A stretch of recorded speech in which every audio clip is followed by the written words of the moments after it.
Turin, Italie du Nord. De profonds souterrains relient le palais royal et la cathédrale de Saint-Jean-Baptiste.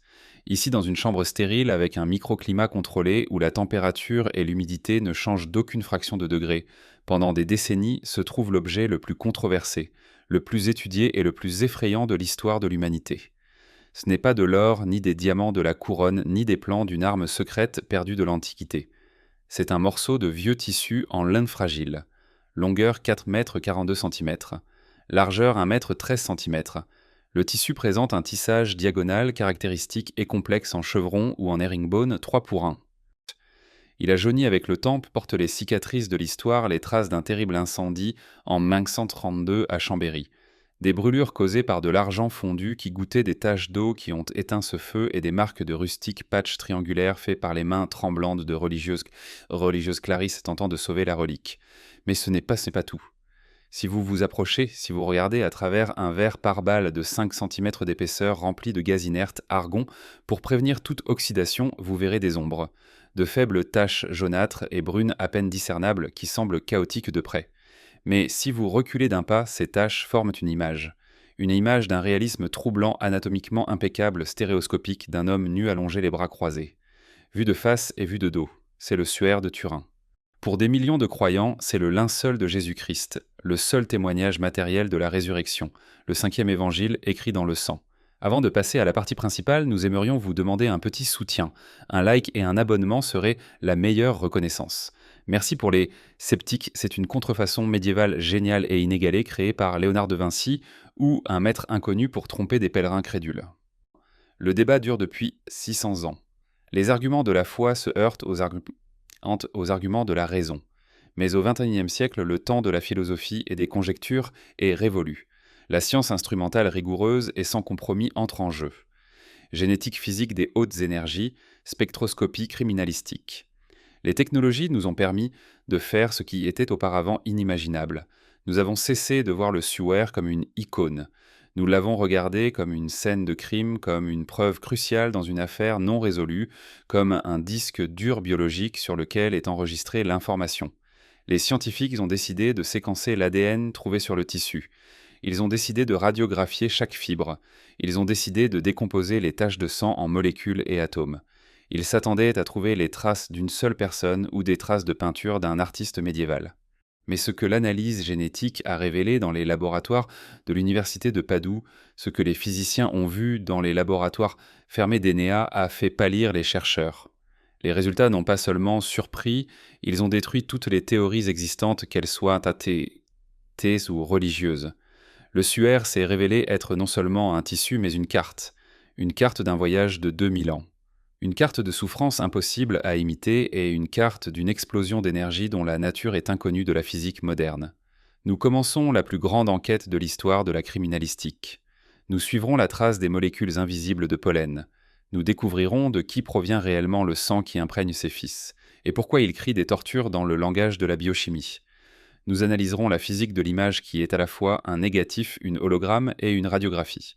Et nous répondrons à la question de savoir pourquoi les résultats de l'analyse ADN ont poussé les scientifiques à reconnaître que cet artefact ne pouvait pas avoir été créé en Europe et qu'il a été témoin d'événements qui changent la perception du monde. Pour comprendre le véritable choc des résultats des analyses ADN modernes, il faut revenir au 0 km de la synonologie moderne, la science du suaire, au moment où le monde a vraiment vu pour la première fois le visage caché dans les ombres du lin. Cela s'est produit le 28 mai 1898 à Turin. Un avocat membre du conseil municipal et passionné de photographie Secundo Pia obtient la plus haute autorisation du roi Umberto, être le premier à réaliser une photo de la relique lors de son exposition publique rare en l'honneur du mariage d'un prince. À l'époque, la photographie était un art complexe et encombrant. Pia installe sa caméra de la taille d'une valise sur des échafaudages élevés. Il utilise de puissants flashs au magnésium et des lampes pour percer la pénombre de la cathédrale. Il prend 2 photos sur de grandes plaques de verre de 50 sur 60 cm. Tard dans la nuit, dans son laboratoire à domicile à la lumière tamisée d'une lampe rouge, il plonge la plaque dans une cuve de révélateurs chimiques. Et à ce moment-là, en observant les contours qui apparaissent sur le verre, il manque de laisser tomber le précieux négatif de ses mains, terrifié par l'horreur mystique. Sur le négatif en verre, là où le blanc devait devenir noir et le noir devenir blanc, Au lieu de la pâle tache fantomatique, à peine discernable que l'œil voit sur le tissu, un positif clair contrasté et incroyablement détaillé est apparu. Un portrait. Des yeux profondément enfoncés, fermés. Un nez cassé, une moustache et une barbe fendue. Des ecchymoses sur la joue droite. Une expression majestueuse, calme et autoritaire d'un homme qui vient de traverser un enfer physique. C'était un choc et un bouleversement de la conscience. Un dessin ordinaire réalisé par un artiste avec des peintures du charbon ou du sang apparaît comme un négatif sur le négatif. Les zones claires deviennent sombres, les zones sombres deviennent claires. Le visage se transforme en masque. Le suaire sur le négatif avait l'apparence d'une véritable photographie noir et blanc d'un homme vivant. Cela signifiait une chose et ce fait fondamental n'a toujours pas pu être réfuté par les sceptiques ou les falsificateurs. L'image elle-même sur le tissu, ce que nous voyons à l'œil nu est un négatif. Qui au Moyen-Âge, au XIIIe ou XIVe siècle, connaissait le principe de la photographie et la manipulation de la lumière? Personne. Qui aurait pu dessiner un négatif parfait sans avoir la possibilité de vérifier son travail car la photographie ne sera inventée qu'au XIXe siècle? Personne. Le cerveau humain et l'œil ne sont physiologiquement pas capables de percevoir et de reproduire le monde en négatif avec une telle précision de ton et d'ombre. C'était la première énigme, la première fissure dans le mur monolithique du scepticisme. Le suaire ne se comportait pas comme une peinture, il se comportait comme une plaque photographique capturant un moment. Depuis lors, le suaire a été radiographié, exposé aux rayons ultraviolets infrarouges scannés au laser. Mais le principal secret ne résidait pas dans l'image visible. Il se trouvait dans la saleté, dans la poussière, dans les particules microscopiques invisibles à l'œil piégé entre les fibres de lin après 2000 ans de voyage. En 2015, une équipe de généticiens et de biologistes dirigée par le professeur Gianni Barcaccia de l'université de Padoue a obtenu un accès unique et sans précédent à la relique. Leur objectif était ambitieux et effrayant, trouver et lire l'ADN. Ils ne cherchaient pas l'ADN de Dieu, la science ne sait pas à quoi il ressemble et n'a pas de référence pour comparaison. Ils voulaient comprendre l'histoire du tissu. Qui l'a touché ou était-elle qui l'a tenu dans ses mains? Ils ont utilisé des mini-aspirateurs stériles avec des filtres de haute précision pour collecter des microparticules de poussière, de pollen et d'organique de la surface du tissu et de l'espace profond entre les fils de trame et de chaîne. Ils ont également utilisé des particules collectées lors de la restauration de 1988 conservées dans les archives. C'était un travail à la limite du possible. Toute contamination extérieure, tout éternuement d'un contemporain, toute écaille de peau d'un restaurateur ou d'un prêtre pouvait détruire la trace ancienne, la recouvrant de leur signal. Les échantillons ont été livrés dans un laboratoire ultra-stérile de classe salle propre. Le processus de séquençage a commencé par la méthode NGS Next Generation Sequencing, séquençage de nouvelle génération. Les scientifiques cherchaient l'ADN mitochondrial des plantes et des humains. Pourquoi l'ADN mitochondrial? Parce qu'il est présent dans les cellules en centaines de copies, contrairement à l'ADN nucléaire qui se transmet uniquement par la lignée maternelle et se conserve dans les échantillons anciens beaucoup mieux et plus longtemps. Il fonctionne comme un marqueur fiable de l'origine géographique et ethnique. Les ordinateurs ont bourdonné pendant des semaines, déchiffrant des millions de séquences de nucléotides, les comparant aux bases de données mondiales des génomes de tous les peuples de la Terre. Et lorsque les diagrammes finaux des haplogroupes des lignées génétiques sont apparus à l'écran, les scientifiques ont compris. Ils avaient trouvé quelque chose qui ne se prêtait pas à une simple logique de falsification. Ce n'était pas le portrait d'une seule personne, c'était le portrait de l'humanité. Les résultats de l'analyse ont été publiés dans la prestigieuse revue scientifique Nature Scientific Reports, et ils ont eu l'effet d'une bombe dans la communauté scientifique. Les scientifiques s'attendaient à voir un profil dominant et clair. Si c'était une contrefaçon réalisée en France médiévale, comme l'affirmaient les sceptiques, l'ADN des Européens, des Français, des Italiens devrait y dominer totalement. Si c'était un original de Jérusalem qui n'était jamais sorti, l'ADN des gens du Moyen-Orient devrait y être présent. Mais ils ont vu le chaos. Ils ont vu le monde entier sur un morceau de tissu. Le suaire s'est retrouvé couvert d'empreintes génétiques de personnes venant de tous les coins de l'Eurasie et de l'Afrique. Examinons en détail la liste des haplogroupes trouvés. Tout d'abord le Moyen-Orient. Des haplogroupes caractéristiques des des Druzes ont été trouvés un groupe ethno-confessionnel clos et isolé vivant dans les montagnes d'Israël, de Jordanie, du Liban et de Syrie. L'ADN des Druzes est très ancien, il a peu changé au cours des derniers milliers d'années en raison de leur isolement. C'est un puissant marqueur de la région d'origine. Cela confirme la trace du Moyen-Orient. Deuxièmement, l'Europe de l'Ouest, haplogroupe U5b et H1H3. C'était attendu, le suaire se trouvait en Europe à Chambéry-Turin depuis le XIVe siècle. Il a été touché par des religieuses qui l'ont réparé par des rois de la dynastie de Savoie qui l'ont possédé par des milliers de pèlerins européens. Troisièmement, l'Afrique du Nord et de l'Est. Haplogroupe L3CM111. C'est déjà plus intéressant. Cela vient d'Égypte, d'Éthiopie. C'est la trace des anciennes communautés chrétiennes d'Afrique. Quatrièmement, l'Asie du Sud. Haplogroupe M39M56R8. Cela vient d'Inde. Des marqueurs typiquement indiens. Et ce qui est le plus incroyable, le plus choquant, ce sont les traces d'ADN d'Asie de l'Est. Groupe D4G2A. C'est la Chine. La Chine et l'Inde, comment est-ce possible? Si c'était une contrefaçon réalisée dans une cave humide d'une abbaye française en 1350, d'où viendrait l'ADN des Chinois et des Indiens? Au XIVe siècle, la mondialisation n'était pas encore à l'ordre du jour. Les contacts existaient, mais pas dans une telle mesure pour laisser des traces massives et lisibles sur le tissu. La réponse s'est révélée encore plus fascinante que l'énigme elle-même. Le suaire n'est pas simplement un linceul, c'est un voyageur. Une carte génétique établie par des scientifiques de Padoue s'est parfaitement superposée au parcours historique légendaire que de nombreux historiens académiques considéraient comme un mythe ou une tradition ecclésiastique. Le parcours de la Sainte Face ou de Mandylion. Selon d'anciens textes byzantins, syriens et arabes, le suaire, plié en quatre de manière à ne montrer que le visage dans un encadrement spécial, le tétard diploïde ne se trouvait pas en Europe. Il a voyagé. Première étape, Jérusalem 1er siècle, point de départ. Mort et résurrection, deuxième étape. Édesse 2e siècle. Le suaire y a été conservé pendant des siècles caché dans le mur de la ville, puis découvert. Édesse se trouvait à la croisée de la grande route de la soie. C'était un hub du monde ancien. Des caravanes venaient de Chine, d'Inde, de Perse, d'Arabie. Commerçants de soie et d'épices, pèlerins ambassadeurs. Tous venaient vénérer la grande relique qui protégeait la ville. Ils respiraient. Dessus embrassaient l'arche, laissaient des particules de leur peau, de leurs cheveux et de leur sueur. L'ADN des gens du monde entier s'accumulait sur le tissu comme une poussière invisible des siècles couche après couche. Troisième étape. Constantinople de 984 à 1204. Les empereurs byzantins ont racheté ou conquis la relique et l'ont transférée dans la capitale du monde. Constantinople était une mégapole où se mêlaient toutes les races et tous les peuples. En 1204, lors de la 4e croisade, la ville a été pillée et le suaire a disparu. Quatrième étape. Athènes et Grèce 1205. Après le pillage de Constantinople, la relique est tombée entre les mains de chevaliers français et a été pendant un certain temps à Athènes. Cinquième étape. France Lyrie 1353. Première apparition documentée en Europe entre les mains du chevalier Geoffroy de Charny.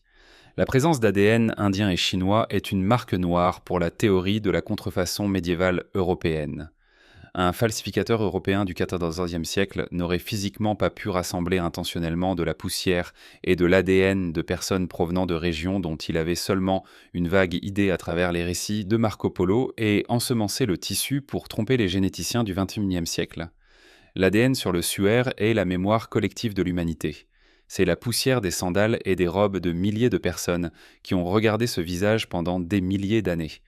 Cela prouve l'ancienneté de l'objet et son origine orientale mieux que n'importe quel carbone radioactif. Mais l'ADN humain n'est que la moitié de l'histoire biologique. L'autre moitié est l'ADN des plantes, la pollinologie, la science du pollen.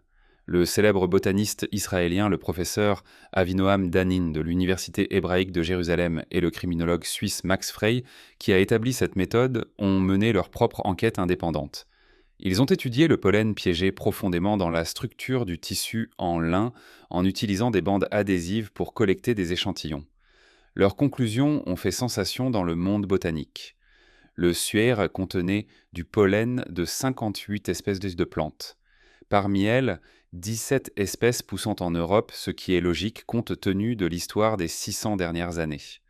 La plupart des autres sont des plantes du Moyen-Orient de Turquie et des steppes d'Anatolie, suivant la trace d'Édesse et de Constantinople. Mais il y a un groupe de plantes endémiques qui ne poussent que dans une zone géographique étroite entre Jérusalem et Jéricho.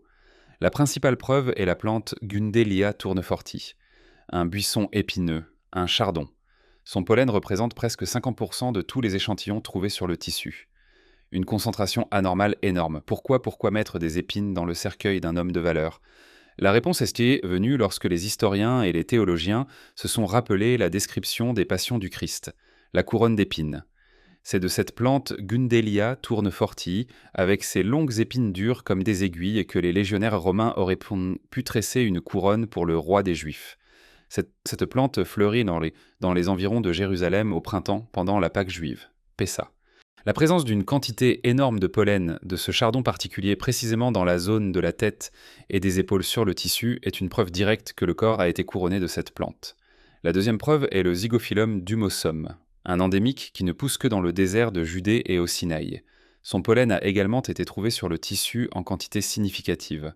Aucun falsificateur médiéval en France n'aurait pu obtenir le pollen des plantes endémiques d'Israël pour l'appliquer microscopiquement sur le tissu. Il se serait simplement contenté de dessiner du sang. Le pollen est de la peinture de l'ocre, de la cinabre, de la tempéra diluée avec de la gélatine.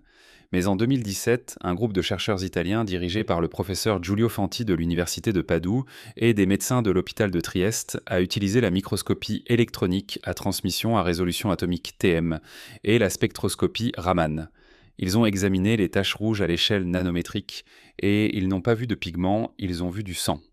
Du sang humain de groupe AB, le quatrième le plus rare, mais souvent rencontré sur des reliques chrétiennes anciennes, par exemple sur le suaire et le suaire de Turin. Mais c'était un sang inhabituel d'une personne en bonne santé. Des nanoparticules de créatinine et de ferritine liées à l'hémoglobine ont été détectées dans le sang. Une forte concentration de ces substances dans le sang humain n'apparaît que dans un seul cas, en cas de traumatisme grave et mortel. En cas de torture prolongée accompagnée de déshydratation et de destruction du tissu musculaire. Lorsque les muscles se décomposent à cause des coups, la créatinine est libérée dans le sang en quantités énormes. C'est un cri biochimique de douleur. L'analyse a montré que la personne enveloppée dans ce tissu n'est pas simplement morte. Elle a été battue à un état incompatible avec la vie avant même la crucifixion. Cela correspond parfaitement à la description évangélique de la flagellation avec des fouets romains, des lanières en cuir avec des plombs. Le corps porte les marques de plus de 100 coups. La composition chimique du sang raconte l'histoire d'une agonie qu'il est impossible de reproduire avec des peintures. Un artiste peut dessiner une blessure, mais il ne peut pas reproduire la composition chimique du sang d'une personne en état de polytraumatisme, d'urémie et de choc hypovolémique. De plus, le sang sur le tissu a une teinte rougeâtre, ce qui a longtemps troublé les scientifiques. Le vieux sang noircit. Mais l'analyse a montré un niveau élevé de bilirubine, une substance produite par le foie, en cas de stress intense et de blessure. La bilirubine conserve la couleur rouge du sang à travers les siècles. Le sang du martyr reste rouge. Ce n'est pas de la mystique, c'est de la biochimie du stress. Vous vous demandez qu'en est-il de l'analyse au carbone 14 de 1988 qui semblait mettre un point final au débat. À l'époque, 3 des principaux laboratoires du monde à Oxford, Zurich et en Arizona ont rendu un verdict avec une précision de 95%. Le tissu s'y a été fabriqué entre 1260 et 1390. Moyen Âge, faux. Le monde a cru. L'Église s'est résignée et a qualifié le Suaire d'icône. Mais la science ne reste pas immobile. 30 ans plus tard, les scientifiques ont compris où l'erreur fatale et tragique avait été commise. L'erreur ne résidait pas dans les instruments. L'erreur était dans le facteur humain et dans l'échantillon. Pour l'analyse de 1988, un petit morceau de tissu de la taille d'un timbre-poste a été découpé au bord du suaire dans un coin. C'est ce bord que des centaines d'évêques et de cardinaux ont tenu dans leurs mains lors de démonstrations au public pendant des siècles. Là se sont accumulées des graisses, de la sueur, de la cire de bougie, des bactéries. C'est ce bord qui a le plus souffert de l'usure. Les recherches des chimistes Ray Rogers et Zulo Salamasso ont montré que cet angle avait été habilement virtuellement réparé au Moyen Âge. Des religieuses françaises ont utilisé une technique de reprise invisible. Elles ont tissé de nouveaux fils de coton teintés pour correspondre à l'ancien lin afin de renforcer le bord. L'analyse chimique de l'échantillon brûlé en 1988 a montré la présence de fibres de coton. Dans la partie principale du suaire, il n'y a pas de coton, seulement du lin pur, des colorants d'alizarine pour teindre le nouveau coton dans la couleur du vieux lin, et de la gomme arabique, un adhésif. Les scientifiques ont daté le patch et non le suaire lui-même. Ils ont daté le coton du XIVe siècle et la saleté séculaire et non le lin du dernier siècle. C'était une erreur de sélection monumentale, une violation du protocole archéologique. Prendre un échantillon du lieu le plus sale et le plus réparé. C'est comme déterminer l'âge d'une statue antique par le chewing-gum collé à son socle. En 2022, le scientifique italien Liberato De Caro de l'Institut de cristallographie de Bari a utilisé une méthode de datation fondamentalement nouvelle qui ne craint pas les contaminations, la diffusion des rayons X à grand angle, VAX-S. Cette méthode mesure le vieillissement de la cellulose à l'intérieur des fibres de lin à un niveau atomique. Le lin change de structure avec le temps. Les longues chaînes polymériques de cellulose se rompent. La structure cristalline se dégrade sous l'effet de la radiation de fond naturelle de l'humidité et de la température. Ce sont les horloges internes du matériau. De Caro a comparé les échantillons du suaire avec des échantillons de tissus dont l'âge est précisément connu. Des momies égyptiennes datant de 3000 ans avant GFC aux toiles médiévales des 2e et 3e siècles. Le résultat a choqué le monde. La courbe de vieillissement de la cellulose du suaire ne correspond catégoriquement pas aux échantillons médiévaux. Elle est beaucoup plus ancienne. La structure du lin du suaire est parfaite comme une clé dans une serrure. Elle correspond aux échantillons de tissu trouvés dans la forteresse de Masada en Israël. La forteresse de Masada est tombée en 64 après Jossé. Les tissus de là-bas datent de la période de 55 à 64 après JTC. 1er siècle, l'époque du Christ. La méthode de radiographie plus précise et fiable pour les tissus a repoussé la date de création du suaire de 1500 ans dans le cœur même de l'histoire biblique. La science qui a tué le miracle en 1988. En 2022, elle l'a ressuscité avec des outils plus perfectionnés. Mais la question la plus importante, la plus douloureuse, reste ouverte. Comment l'image est-elle apparue ? Il n'y a pas de coup de pinceau sur le tissu, pas de traces de pigments, d'encre d'acide. L'image ne pénètre pas profondément dans le tissu. Elle repose à la surface n'affectant que les fibrilles supérieures des fibres de lin. L'épaisseur de la couche colorée n'est que de 200 nanomètres. C'est des centaines de fois plus mince qu'un cheveu humain. Si l'on gratte le tissu avec un rasoir, l'image disparaît laissant apparaître du lin blanc en dessous. Ce n'est pas de la peinture, c'est une brûlure. Un changement chimique de la structure de la cellulose. Oxydation et déshydratation. Le tissu a vieilli et jauni aux endroits de contact avec le corps ou la projection du corps plus rapidement qu'ailleurs. Des scientifiques de l'Agence nationale pour les nouvelles technologies, l'énergie et le développement économique durable d'Italie, dirigés par Paolo Della Sera, ont passé 5 ans à essayer de reproduire cet effet, en laboratoire. Ils ont brûlé le lin avec des acides chauffés avec des fers à repasser, irradiés avec des rayons gamma. Rien n'a donné une telle surface microscopique et une telle couleur. Et une seule méthode a donné un résultat similaire, une courte impulsion puissante de rayonnement ultraviolet sous vide UVV, un laser excimer. Mais au XIe siècle, il n'y avait pas de laser. Les calculs des physiciens ont montré que pour créer une telle image sur une surface de 4 mètres de tissu, le corps enveloppé devait se transformer pendant une fraction de seconde en une source de lumière et d'énergie, d'une puissance colossale en une source d'émission. Une énergie équivalente à plusieurs milliards de watts. 34 000 milliards de watts de rayonnement ultraviolet sous vide se seraient libérés du corps brûlant sa projection sur le lin comme sur un film photographique. Mais cela a duré si peu de temps, des millièmes de seconde, que le tissu ne s'est pas enflammé et ne s'est pas évaporé. Les physiciens appellent cela un événement d'annihilation ou une émission instantanée d'énergie rayonnante. C'est un processus par lequel la matière se transforme en énergie. Cela dépasse la compréhension de la mort biologique ordinaire. Le corps ne s'est pas simplement décomposé. Il a disparu, laissant derrière lui une brûlure photographique capturant le moment de la transition. En 1976, les physiciens de l'US Air Force, John Jackson et Eric Jumper, participant au projet STURP, ont placé une photo ordinaire du suaire sous l'objectif de l'appareil VP-8.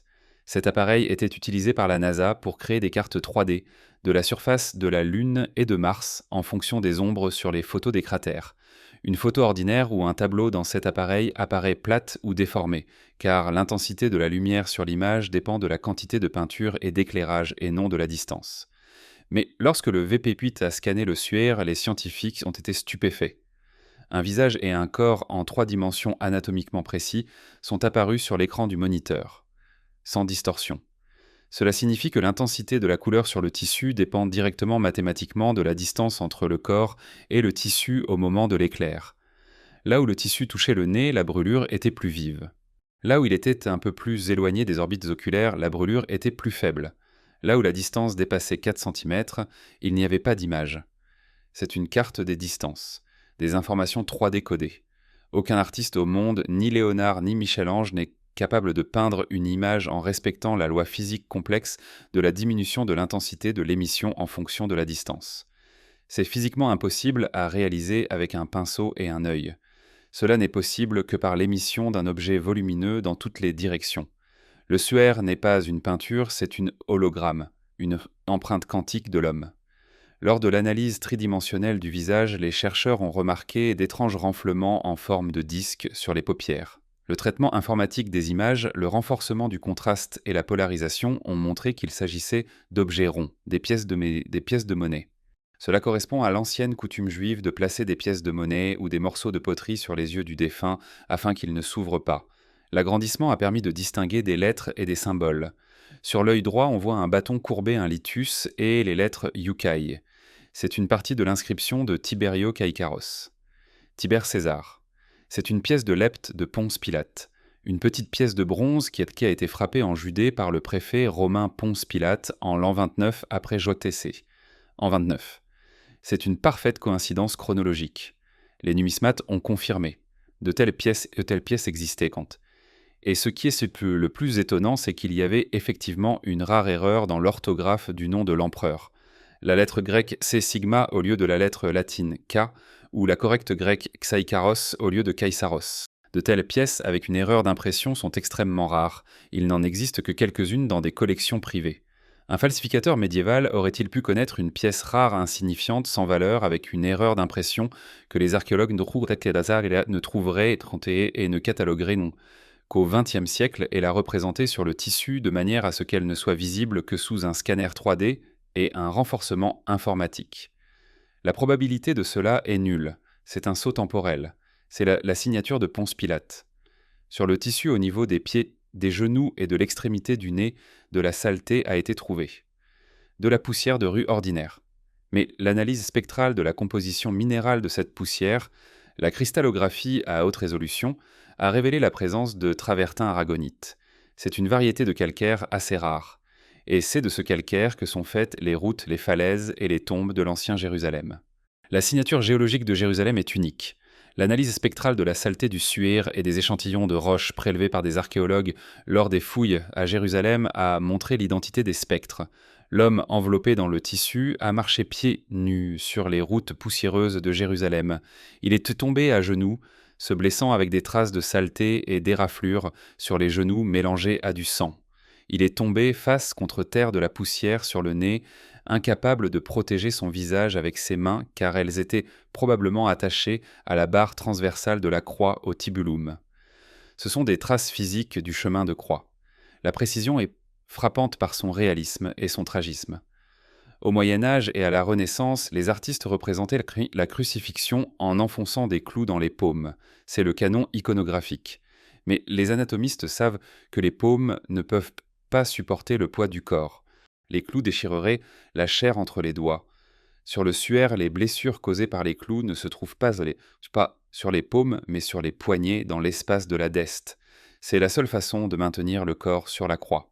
C'est anatomiquement correct, mais cela contredit toutes les traditions artistiques de l'époque. De plus, sur l'image, les pouces des mains ne sont pas visibles. Ils sont repliés. C'est le résultat d'une lésion du nerf médian lors de la perforation du poignet. Le clou touche le nerf et le doigt se replie réflexivement contre la paume. Aucun artiste du Moyen-Âge n'avait connaissance d'une telle anatomie et neurologie fine. Ce n'est pas de l'art. C'est un protocole médico-légal d'exécution. Etchasensei 1,9. Les résultats des recherches des dernières années ont choqué le monde, non pas parce qu'ils ont prouvé l'existence de Dieu. La science, par définition, ne peut pas opérer avec de telles catégories. Ils ont choqué parce qu'ils ont méthodiquement fait couche après couche, détruit la version de la contrefaçon. Nous nous sommes retrouvés face à un artefact que nous ne pouvons pas expliquer, que nous ne pouvons pas reproduire et que nous ne pouvons pas ignorer. L'ADN du monde entier traçant une carte de la route de la soie. Le pollen de plantes ne fleurissant qu'à Jérusalem au printemps. Du sang avec des marqueurs de torture et de stress. Des pièces de monnaie des Indes et des pièces de monnaie de l'époque de Ponce Pilate avec une erreur d'impression unique. Des images créées par un type inconnu de rayonnement à ondes courtes contenant des informations 3D. Tous les faits, biologiques, chimiques, physiques, historiques, numismatiques, pointent vers un seul endroit. Vers un point dans l'espace Jérusalem. Et vers un point dans le temps 30-33 après JTC. Le suaire est un défi pour notre raison. C'est un objet matériel qui se comporte comme une anomalie. Les scientifiques l'ont décomposé en atomes, mais le mystère est devenu encore plus profond. Nous regardons un visage imprimé par la lumière et le sang sur un tissu de lin, et nous comprenons que notre science, malgré toute sa puissance, est encore trop jeune pour comprendre ce qui s'est réellement passé dans cette froide grotte de pierre il y a 2000 ans. Le suaire est retourné dans son coffre blindé dans l'obscurité du stockage, mais les données obtenues par les scientifiques sont restées. Et ces données nous parlent. Ce que nous considérions comme une légende, un mythe, une question de foi aveugle à une confirmation physique, chimique et génétique solide. Peut-être qu'un jour la physique du futur comprendra la nature de cette explosion qui a laissé cette empreinte. En attendant, le suaire reste le 5e évangile, un témoin muet, mais le plus éloquent d'un événement qui a divisé l'histoire de l'humanité, entre avant et après. Et ce témoin ne ment pas, c'est vous qui le faites. Croyez-vous que la science pourra un jour expliquer le miracle, ou certaines portes doivent-elles rester fermées à la raison pour être ouvertes au cœur? Écrivez vos pensées dans les commentaires. Un immense merci à tous ceux qui ont regardé cet épisode jusqu'au bout. Votre soutien, un like et un abonnement sont très importants pour nous. Et n'oubliez pas d'activer la cloche pour rester toujours informé des dernières nouvelles et ne pas manquer nos nouvelles vidéos.